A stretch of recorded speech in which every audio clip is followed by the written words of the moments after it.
afternoon. My name is Rithy. I'm from Cambodia, and this is my first workshop after being granted the candidature. And my research project is about urban renewal in Cambodia for my master.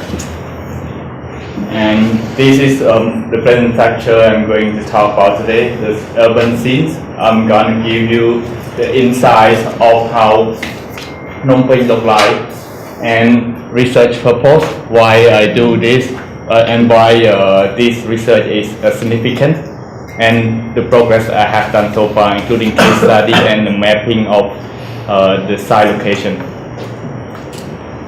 This is Southeast Asia, showing a location of Phnom Penh between other countries in Southeast Asia and also the major city.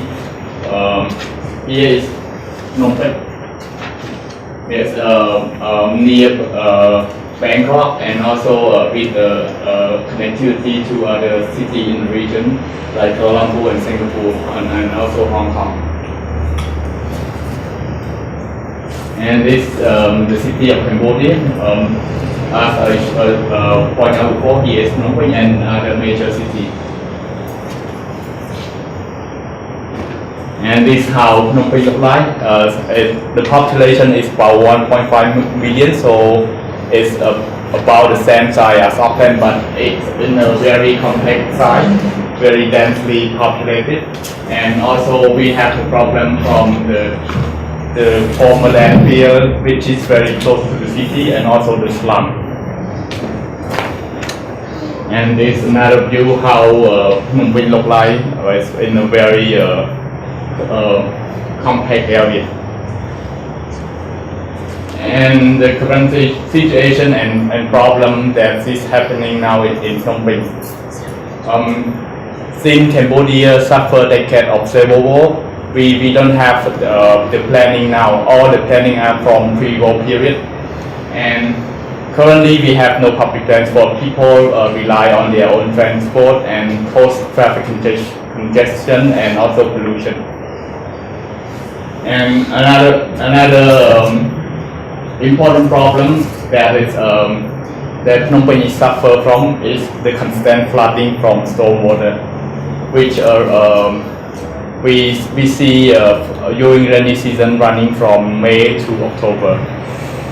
And currently we have seen a lot of development as the country is recovering from the war and economy is on the rise, and so we see a lot of development, but those development give little consideration to livability and sustainability, while focusing on maximizing their profit only. And Phnom Penh also suffer from the lack of public open space where people can enjoy and relax after their working time. Because of after 1979, we don't have the exact master plan. All it just grows according to the way people see, and we suffer lack of urban designers, architects, landscape architects. And my research question are, how can the needs of government, developers, and community be balanced in an urban design and renewal project in Cambodia? And how can a landscape architectural approach to livability in the design of a mixed-use development have economic benefits? As the project develops, I hope the question will change course a bit, and then become a more specific one. And objective and potential of the project. As I mentioned before, all the development that are happening in Cambodia focus on maximizing profit. So I hope to take this opportunity to design and research on a project that will give alternative design approach to what that is happening, but while maintaining profitability for developers. And the part and the project I'm going to research on will give have benefit to people that they deserve, and also give ecological sustainability to the city of Phnom Penh. And since Cambodia is recovering from war, and also therefore like the government try to branding itself, so I'll take this opportunity to introduce this as a flagship project, so the government can show to the world how Cambodia is recovering from decades of civil war. And I also see the opportunity to convert the land that nowadays a degraded one, a landfill one, to be a more affluent one in the future through the time frame. For it takes time from 20 to 30 years to convert those land to become a more affluent one. And it's gonna be a win-win solution for the poor and the rich, so it won't affect all. And as the areas become more affluent, it will attract the rich people, and the poor people can benefit from the increase of the price of real estate. And what I have done so far, I have looked into the case study of mixed-use development from some other city around the world to get the idea how they allocate and give the ratio of public open space in the development. The first one is Marina One in Singapore. As we all know that Singapore has a very limited land resource, so all the buildings are high-rise. Nonetheless, they try to integrate green space into the building. In this project, the green space is about 2% of the GFA. And here at Green Sphere in Sydney, as in Australia, they have more land resource than Singapore, so they give a better ratio to public open space. The total area of this project is about 13 hectares, and they give public open space for 1.4 hectares, so roughly about 10%. And here's another one is in Westgate, Auckland. They even give more, as up here in Auckland, we have more land resource, so they give more land to the development. And what I like about this project is they try to integrate water and green space in the community. I have also looked into the conversion of degraded land into a restore and more affluent one. I have found two examples here. The first one is Central Park. Back in early 20th century, the area is very degraded and infertile, and all the areas around the park does not have much economic value. But by now, Central Park has become one of the green hotspot in New York. And through my research, I found that the real estate price around that park is become very, very expensive. An apartment facing the park can fetch up to 22 million US dollar per unit. And here back to Auckland. Free Smith Bay used to be a slum and industrial area in the mid 20th century. And then the government and the council introduced an urban renewal plan by introducing state house into this area and rearrange this area into a more affluent one. By now, it's become one of the most expensive areas in Auckland. As my site is a landfill, a former landfill, so I have been looking how they convert the landfill into usable land for future development, and also to give ecological restoration to the landfill. I have looked into how they use the plant phytoremediation to treat the land that has been contaminated, and also how the way they keep the landfill. Now the current example I have researched on is Fresh Clear Park in New York. They are in the process of converting into a park which will span for 30 years from now, and it's being done by a field operation company, James Corner. As we all know, like the previous project talking about living roof urbanism, green and tree has always been a very significant part of the architecture, and it is not only provide aesthetic value to the building, but also give the energy saving. So I have looked into how they integrate all the green into the building, including green roof, in facade, living wall, and planting bed inside the building. And this is a proof that green and tree has effect on architecture. This is an example in Singapore, and this building has the world's largest vertical garden.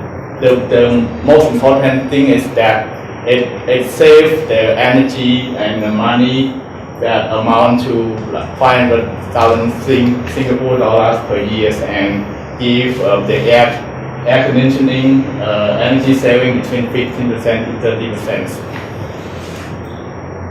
Since my site is in Cambodia, so I have looked into how Cambodian plant.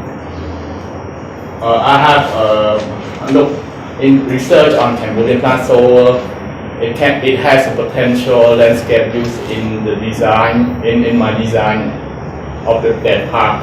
And so far, I have identified 7 types of plants, ranging both native and exotic, but some of the plants are naturalized already, and it ranges from a large tree to shrub and climber.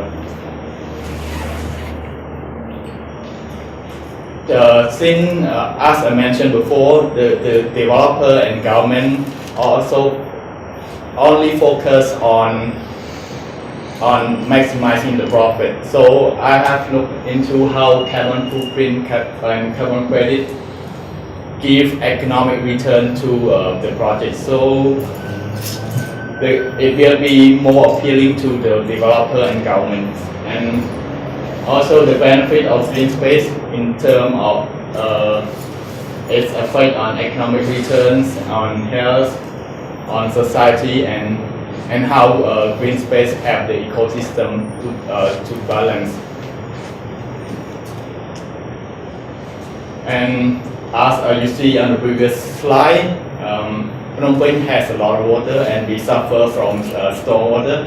But I see the potential of water to use in this project, as we see around the world that water has been a very important amenity in every design. And here's some example from around the world of potential of using water. Like Central Park, they have the lake in the middle, and here in Florida. And this is in New Zealand, Palm Waterway in Coromandel, Marsden Cove in Whangarei. All are used with the canal and water. And Gulf Harbor and Copacabana is along the beach in Rio de Janeiro in Brazil. And Port Remote in Nice, France. And the last one is Runaway Bay in Gold Coast, Australia. And come to one of the most important things of what I have done so far is the mapping. As Cambodia lack a lot of data, I cannot access to data, so my primary source is Google Earth, and the resolution of Phnom Penh is so bad. So it's proved to be a very big challenge for me, as I use the runway to scale, to make the map into a scale one. This is how Phnom Penh looks like with the major roads and the river. The city is situated on the confluence of 4 rivers. And this is my side, the red one, the former landfill. And the big blue one is airport and all the other infrastructure. So this the site has kind of strategic location between other infrastructure. And this map show the residential area divided by rich and medium and poor area. As we can see here, all the rich area are along the river with water. So that's why I see the potential of water in this project. And also from the example I showed before around the world, it's like water have increased the property value. And this another map showing the green space, and as you can see here, all there is very little green space, and all are located in a rich area. This is just a cultural site also in a rich area. And the commercial areas are situated along the main road. And this is my side. I see here the potential wide and entry road here. It used to be an access for truck to dump the garbage, and this could be the access for connection to the main road and to the other area of the city. And here is the lake. Currently it's a stormwater catchment, and because of the proximity of the site and the lake, so as I mentioned before, it has the potential of develop into a more affluent area in the course of time.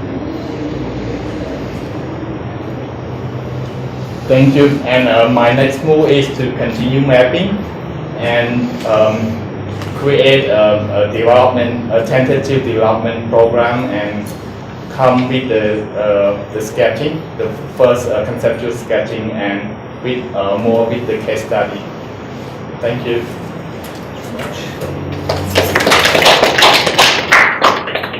Okay, questions, please. Okay. What a great problem. Well, I suppose it's bad that the problem exists, but I see this, that the issue is, I think, a fantastic designer's problem, and one that should have a designer's head on. You'd be using a designer's brain to try and deal with it. So, and I'm using that word because I think the issue is bigger than a disciplinary thing. I think so. In my mind, I think that designers work across those disciplines, so we don't actually have them in our office. So, and I think this example is a really good one of that. You're going to have to break that down. You're going to have to really try and think whatever's required. So the first thing to think is, what is actually the problem? So is the problem, and I know you've listed them out, but I'm just sort of challenge you back out there to say, is the problem there that people are dying because they don't have a roof to live in, they don't have a house to live in? Is it that the water quality is so bad that they're sick for that? What is the actual fundamental problem? Is it they get wet feet and the houses all flood? So if we're going to do a project that's going to help a whole lot of people, which is, I think, which is sort of what you're doing, and then what is the problem that you really want to solve, and then drill into saying what that is, and then you can put a designer's hat on and you can design that out. So it might be you want to deal with a whole lot of those things. That's cool, but then I think you got to be really clear about what they are. So that's one thing. Number two is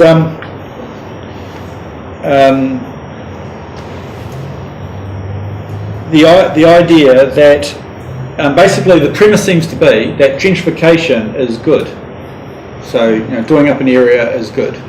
So, but there's been, and because it has some sort of trickle down economic benefit. So, I'm wondering whether there's too much emphasis on the economics here, and because there's plenty, and I'm wondering whether the reading should be expanded. You're reading into a whole lot of urban design text around community, because I think that you could find, and I don't know, so I haven't been there, but there's plenty of examples and being written about while you might have a shanty town or a really low, what appears to be a low value neighbourhood, some of the values inside those neighbourhoods and some of the economic and cultural ways that they're all operated are really, really powerful. And actually Freeman's Bay's today really monocultural, denuded of its history and its culture that it had. That's the criticism of Ponsonby and where I live, where it used to be really cool and now it's not, because we're all there. So and done up the houses and everyone else got displaced. So the argument was that everyone got displaced and that was a bad thing over time. So I sort of wonder about that a bit. And then there's and as part of that question, just bear with me for a second.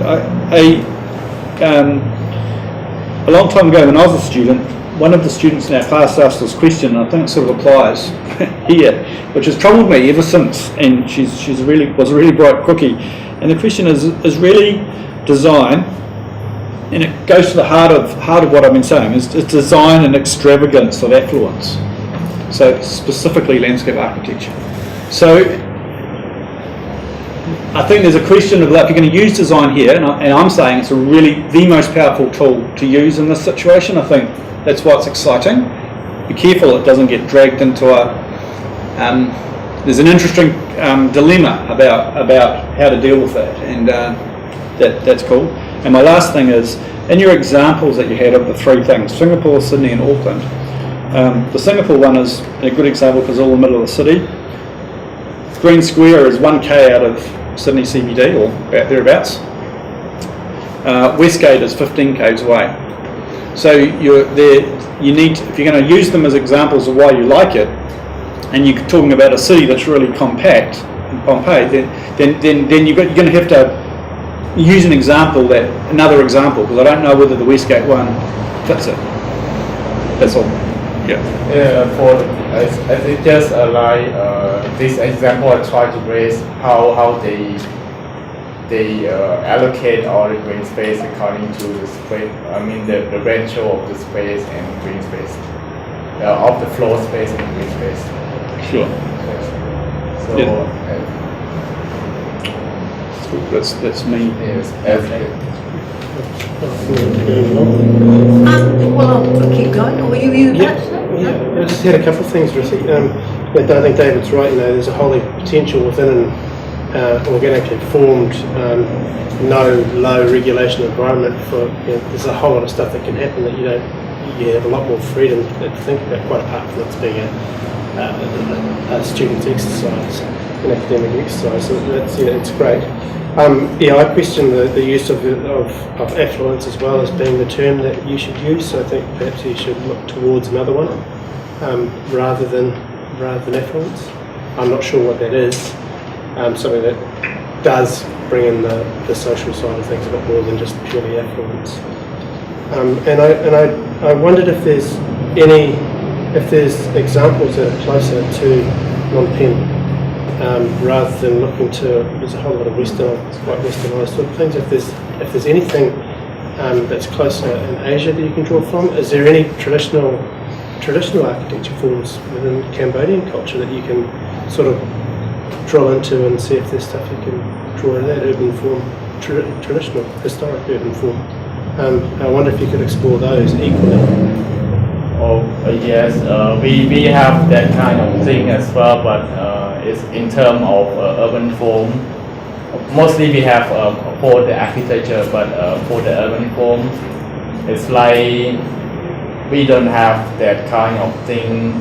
I mean, much compared to the Western one. So all the idea of urban planning, urban designs are come from the outside was more than traditional one. But what about Angkor Wat? How many people lived in Angkor Wat? It's back that time is about 1 million. 1 million people. Oh, yes, 1 million. But So that's an urban form and it's of its time. yes, urban form during we rely on mostly water and there's not much research into this into the urban form of traditional one, and somehow we lose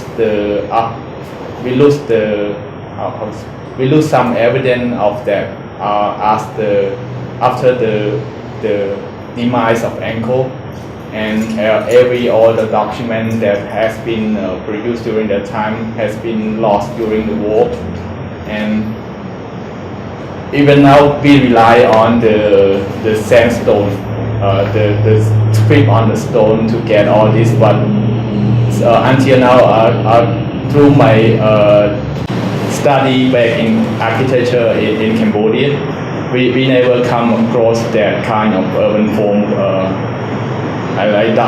that kind of document in Cambodia. Thank you. I think it's a great site and great potential, and it was really interesting to see that whole story. I totally agree with the comments that David and Philip made, and I'd even written down with a big question mark, poorer people benefit from increased real estate values, because I don't know that that's really true. I think that the people who really benefit from increased real estate values are the ones that come in after those people have gone. But you know, you're operating in quite a different environment, and you did make the point that the government and developer only focus on profits. So, I mean, that's quite different to a lot of the examples maybe that you were showing us as well. And Phil also made a really good point that maybe you do want to draw some references from some other parts of Asia, not just Western countries. But no, I think it's very exciting, and it's great to look at a project that is, you know, a former landfill site that is in such a densely populated part of the city as well. So well done. It'll be good to see your conceptual studies when you get to that point. You can't be last always. Yeah, no, I'm always last. I mean, that's the thing I had. I mean, who's this all for? Was the key thing that entered my mind, and but that's easy for us to sit back and say that in our context here, isn't it? And I also had I didn't fully get into the problem definition either. Exactly what's for, who's this for, but I agree with everything else to say. The only thing I really wanted to say is, how did you go about choosing the case study sites that you use? Because they are at different spatial scales. I mean, how did you go about, what was the rationale and your thought processes for choosing those case study sites to sort of inform your thinking that's going to move on to the next stage? The reason why I choose all those case study is there's some significant relation to what I'm doing, but I need more research to dig into all those precedents to get more ideas, and as the project develop, I'll get more case study that are more relevant and related to my study. Thank you very much. I'm not going to talk about, everyone sort of covered the issue of gentrification and the problem of that, so I think that's something I would have said too. Maybe the thing I could say is that it's an incredibly complicated situation you're dealing with, you know, an extraordinarily, you know, traumatic history and all sorts of physical problems. It's also got no planners. Now, just block your ears. There may be that there's a potential in the place as it exists in the ground now, that somehow out of this world which doesn't have, you know, a lot of rules and regulations around it, there might be ways of surviving, and more than surviving, that are ways of living that are rich and beautiful, and that on the ground in that country and in that place there are things that might not come out of a world that's oriented towards an urban plan. So I suppose I wonder about the materiality of the world there, the ad hoc community arrangements that it gives the place, because we know people survive and live and flourish and prosper. Not in a material sense necessarily, but in rich human life sense.